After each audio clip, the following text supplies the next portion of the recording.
Hi, I'm Lynn Morgan, your slipper-shod pastor, and today I'm in the church office and I'm accompanied by your hardworking church dog, Roxy. And Roxy's relevant to my thinking today because I read just a couple weeks ago a study where psychologists were trying to determine kind of the emotional life of dogs in particular. Do they really love us, or are they just conditioned to hang around with us because we feed them, we water them, we give them the things that they need? One of the experiments that these scientists did was to deprive a dog of food for a good length of time, like 12 hours. And then they presented to the dog at the same time the option of going towards newly presented food that appears in their experimental space, or their companion, their human companion in life. And almost without fail, the dogs ran to the person before they went to get the food. And so there's an attachment there, they said, obviously that is emotional and not just pragmatic, because their pragmatic needs were met simultaneous to the appearance of their companion. And they chose their human companion, at least in priority, over food. Now, I know Roxy, and I'm not sure which way she'd choose, but I know it would be a very quick greeting to me before she ran over to her food dish. You can be sure of that. And I'm pretty much the same way. I'm similarly motivated. I like food. Look at me. You can tell I like groceries. My favorite food, probably of all foods, is ice cream. It's just so perfect.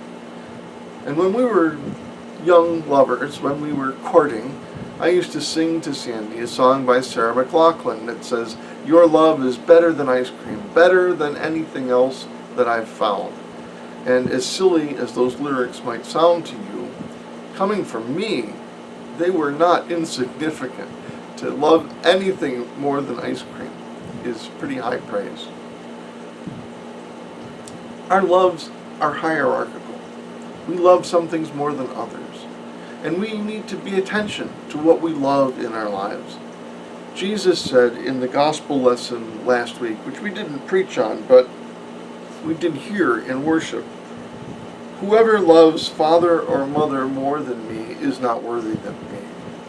Whoever loves son or daughter more than me is not worthy of me. Whoever does not take up the cross and follow me is not worthy of me." So Jesus is saying, if you love your family of origin more than me and my kingdom, you're not worthy to be one of mine. If you love your children and the future generations more than me, you're not worthy of me.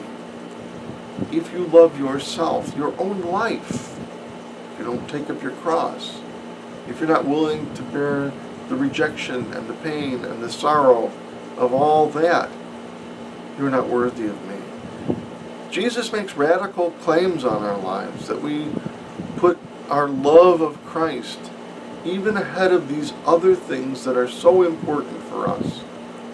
Jesus says that in fact, everyone else and everything else in our life might compete for a position of our love and affection, but that position has to be beginning with second place, because our love for God and for God's kingdom, for the love that God poured out toward us in Christ, our response to that is our number one priority. Everything else has to get in line behind that. That's a radical claim. And truthfully, we do not always live that way. We often put other things in the place of Christ. We often worship false gods. But God calls us back from our idolatry and our faithlessness. And God's love never fails. But God invites us to love best the one who knows us best and loves us most.